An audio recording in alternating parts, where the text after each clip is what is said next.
kontrol. Kadang kita sebagai guru itu belum menyadari. Karena apa? Teori kontrol yang kita gunakan itu masih miskonsepsi ya. Ini dalam artian ilusi guru itu mengontrol murid. Ini coba perhatikan gambar di depan.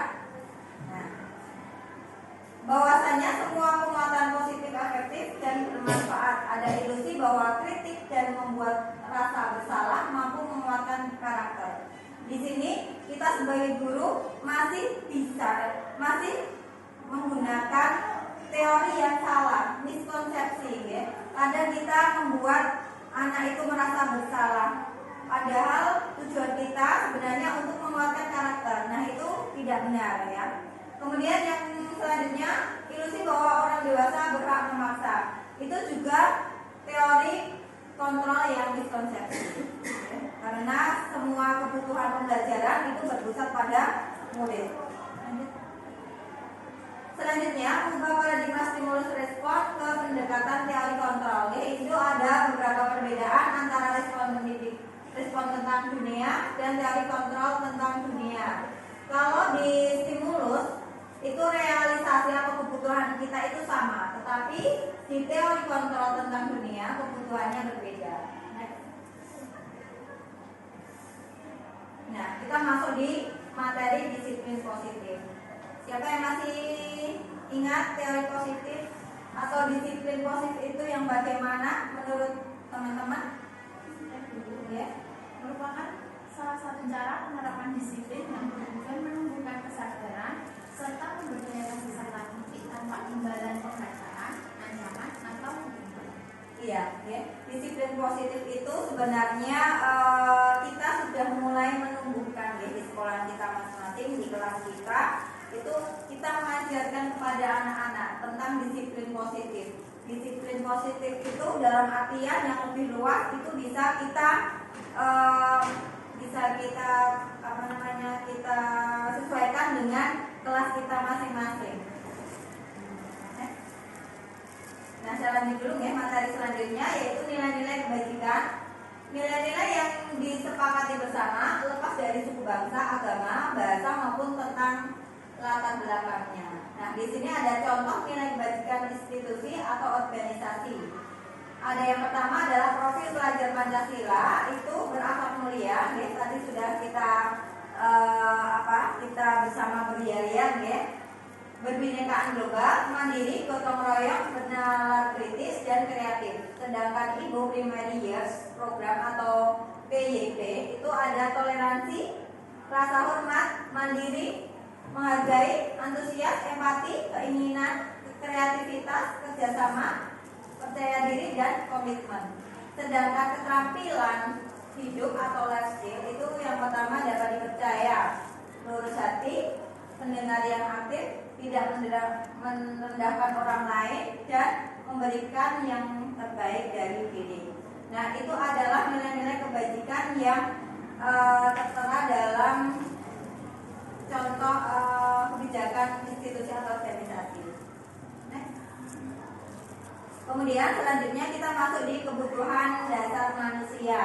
Sebenarnya sebelum kita masuk di kebutuhan berdasar manusia itu nanti ada 5 yang akan kita bahas. Nah, 5 dasar kebutuhan manusia. Yang pertama adalah bertahan hidup. Nah, bertahan hidup di sini contohnya apa yang menjadi kebutuhan dasar manusia? Makan, minum, bernafas, ya, rumah itu ya, sandang, pangan, papan itu juga masuk kebutuhan bertahan hidup. Kemudian yang kedua adalah kasih sayang. Contohnya, kalau kita di sekolahan berarti kasih sayang terhadap siswa, kasih sayang terhadap teman. Tapi kasih sayangnya itu dalam batas-batas tertentu ya. Jangan mengartikan kasih sayang yang berlebihan. Kemudian kalau di dalam keluarga kasih sayang terhadap anak, istri, keluarga, saudara.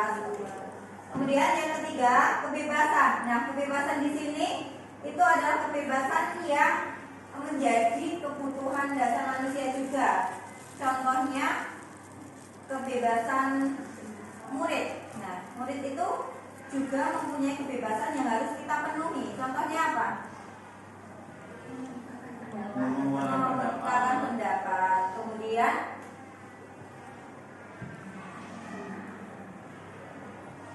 ada lagi? Memberikan kesempatan kepada siswa untuk apa ya,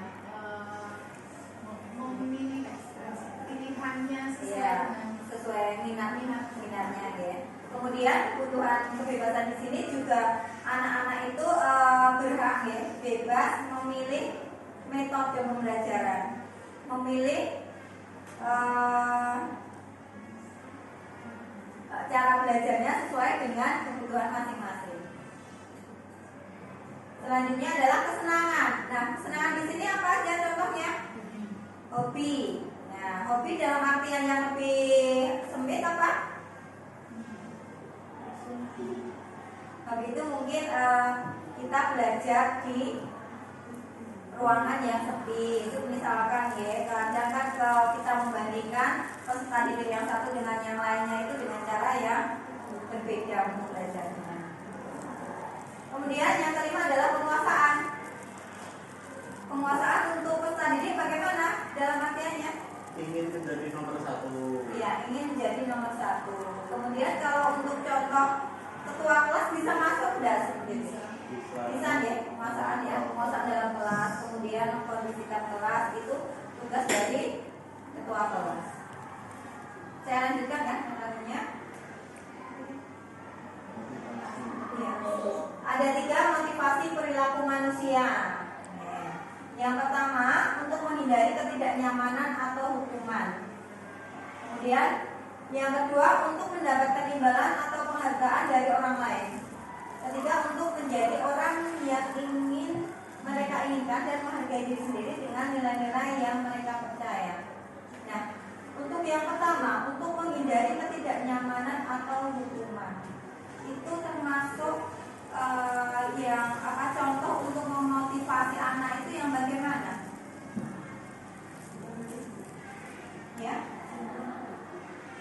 Ya, contohnya. Kalau tidak masuk tepat waktu dihukum keliling lapangan. Ya, itu berarti apa? Kita sebagai guru, itu diusahakan menghindari hukuman dan penghargaan. Tapi kan kadang kita masih menggunakan cara-cara seperti itu ya. Ada anak yang terlambat, itu kita kasih hukuman. Kemudian ada anak yang melakukan kesalahan, kita kasih hukuman. Tapi sebaliknya ada anak yang pandai, ada anak yang bisa mengerjakan, kita kasih reward. Nah, itu sebenarnya kita kurang pas dalam kita sebagai guru dalam penerapan motivasi perilaku siswa. Nah, untuk yang kedua, mendapatkan imbalan. Nah, sudah ya, jadi menghukuman, kemudian kebalikannya adalah mengasih penghargaan terhadap peserta didik, itu adalah kita hindari. Nah, ini adalah contoh hukuman. Kemudian ini ada perbedaan ya antara hukuman, konsekuensi, dan restitusi. Coba ada yang bisa ngasih contoh perbedaannya antara hukuman, konsekuensi, restitusi? Kalau hukuman itu biasanya tidak terencana ya. Hukuman nggak tahu apa yang terjadi atau tidak diberitahukan. Bersifat satu arah.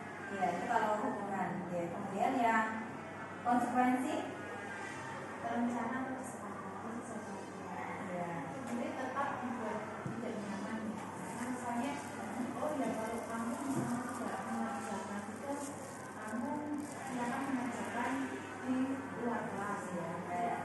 Sebelumnya kamu sudah dikasih tahu namanya seperti itu. Terus akhirnya restitusi ini menciptakan kondisi tertentu untuk memperbaiki kesalahan dan proses kolaboratif yang mengajarkan murid untuk mencari solusi sendiri. Ya, benar sekali ya, Bu Lilis ya. Kita hukuman itu berarti kita satu arah. Jadi hukuman itu kita laksanakan secara tiba-tiba. Contohnya kayak yang diutarakan Pak Lukman tadi ya, kalau ada anak datang terlambat langsung kita kasih hukuman, itu adalah hukuman. Sedangkan konsekuensi itu sebenarnya di depan itu sudah ada konsekuensinya antara Bapak Ibu guru dengan